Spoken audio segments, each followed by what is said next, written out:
Welcome back to ReZero Anime Review, episode number 21. And those of you might ask, what there was originally, I think I was going to do a One Piece review today, but I'm going to pass on it for now. I'm not going to do one, but I will be doing one soon for One Punch Man. Yep, I'm going to be discussing the specials probably tomorrow, because I'm rewatching basically the current season dubbed. So I'm going to watch the six specials sub because it haven't dubbed yet, not as far as I can tell anyways. Those probably discussed tomorrow, but today I'm only going to do two videos today. This one and a comic corner. That's it for today. Alright, now this is the newest episode of the series this is basically episode number 35, To No Hell. And unlike the last few episodes, I will discuss the ending and how much different it is from the previous episode of the season. Yes.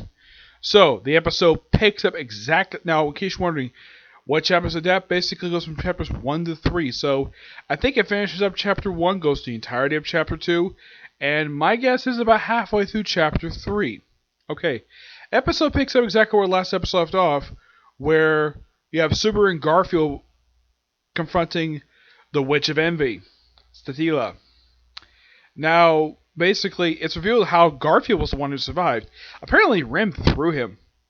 Yep, threw him, not through a loop per se, sent him flying, and that's what basically protected him from being engulfed on the shadow.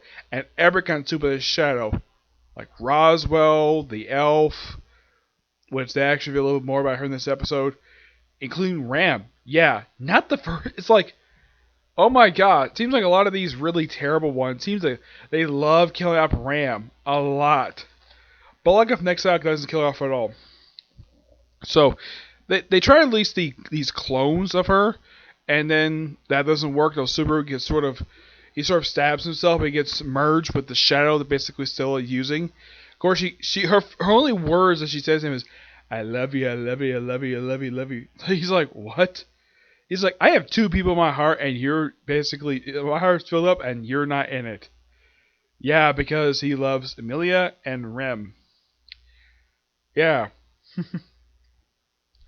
So she sort of consumes him, but he's able to basically read memories, and that basically sets up stuff basically for Next Psycho, where he wakes up once again in the tomb, and unlike last time, he's not screaming, he's actually crying, though Emilia's able to help him out, and Garfield's like very nice to him. And then he decides to just, use to like explore memories, like having Ram distract Garfield. Why not? Garfield's got a thing for her. I'm not so that surprised about it. So, and well, of course, she refers to him as a pervert. Yeah, I'm like, though in this cycle she's not reunited with her sister yet.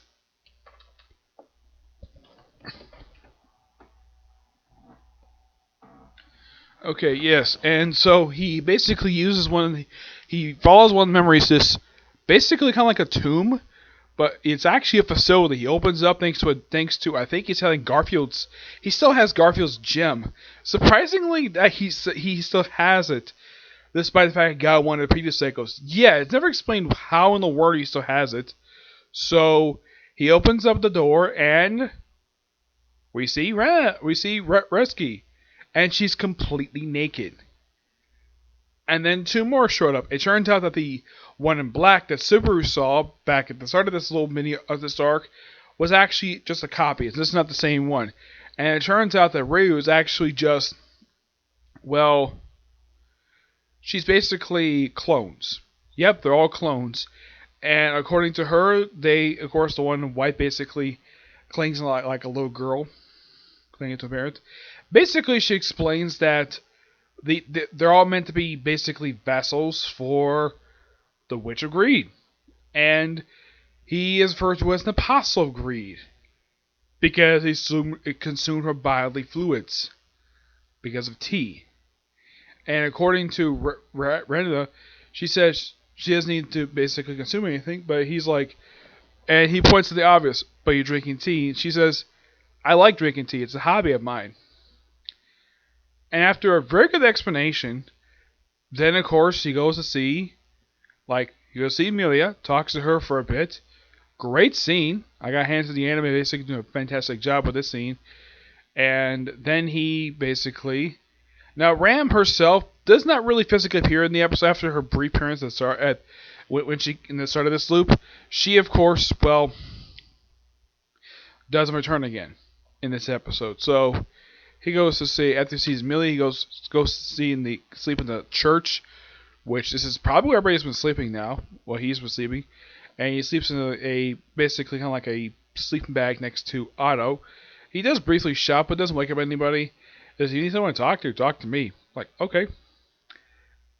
Then pretty much then early in the morning, he of course leaves a note, not to tell anybody about basically what happened. Leave it with Amelia. Roswaal does not appear in this episode. Yeah, here's the thing. He appeared in last episode, but not this one. Nope, this one he's absent. Yeah, that's the thing with Roswaal. He did the same thing in previous season where he would disappear for several episodes. A lot of the time for really no reason at all. And that's how he is in the books, too. Yeah, he disappears a lot in the books. Despite the fact he is a regular character in the series, he doesn't really appear very much at all. No, his appearance is very scarce. So he takes Portia, his ground dragon, and he wants to go to the mansion. Okay, fine. So he basically rides off until he's stopped by Garfield, who explains basically that, well, he knows suffering, he's known hell. He's much more confident when talking to him. And he's going to pass, no problem.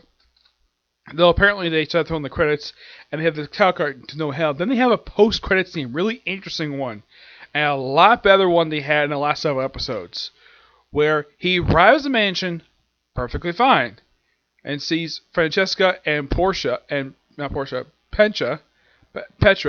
where it's like, yeah, as a thank you for basically complimenting her basically her charm, she says, "You can thank me by taking me on a date." He's like, "Go, you're on." Yeah, take a little girl on a date. That would be something. Though I don't think he would do anything that he wanted to do with Millie with her because she's a little girl. And I think he kind of knows she's got a crush on him, but he's not going to basically do anything inappropriate. And of course, Francesca basically makes a compliment toward her. Basically, she takes it as flirting with her, despite the fact she's she's like 100 years older than he is. Then, now they mention basically take Petra take the Porch Dragon, and of course she's gonna take. Now they mention say with Ram, but they protected. No mention of Ram surprisingly in this episode, so he just goes to see Beatrice and talk about a contract, and that's what the episode ends. It's a really good episode. It's like we had all the dark and gloomy stuff at the start of the episode, and then this one basically is like all the confidence. Yeah, I think in the case of now, in case you're wondering what book that the arc this one does, it's technically the fourth arc that the anime is already in right now.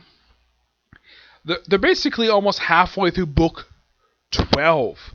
Yes, book 12, which was, believe it or not, the most recent book released prior to the start of this current season, and that was the most recent book I read for the series. And in the case of the newest book that came out just I think like 2 months ago. Yeah, they released book 13. Surprisingly, I believe it was just after the start of the season. That's when they released book 13 in English. So I wouldn't be surprised to get that. But probably not too soon. I mean, this is technically the 10th episode of the season. So we're at this point. So we probably have about 2 or 3 episodes left before we take a break from the series. My guess is probably 3.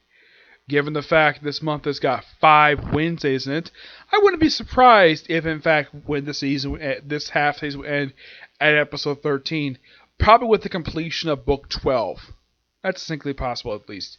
Yes, but I'm definitely looking forward to next week's episode, which continues this plot thread with Beatrice next. Yeah, it starts something quite interesting, basically, where I won't discuss it here, but it's a good character development for Subaru. Yep. Though, in case you're wondering, like, what does he do in book 13 to Amelia? Well, they advance their relationship a bit, which I'll discuss that whenever they start adapting book 13, which, really good book.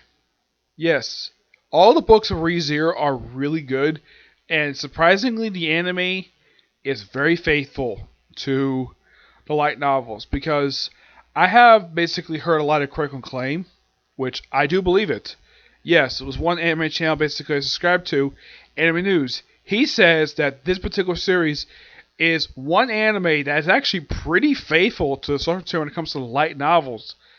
And it's indeed true. It definitely is. It keeps a lot of stuff in because a lot of the times when these light novel adaptations will cut stuff out, this one mostly cuts some minor character developments. It doesn't like cut like huge chunks of the book for like no explained reason, but the episodes are really good. I haven't come across a bad episode yet, surprisingly. Yeah, so that's it for this particular review. My next view is going to be a Comic Corner of 2 brand new trades I got actually 3 days ago. Okay? You'll see my thoughts on those next. Okay? See you next video. Bye.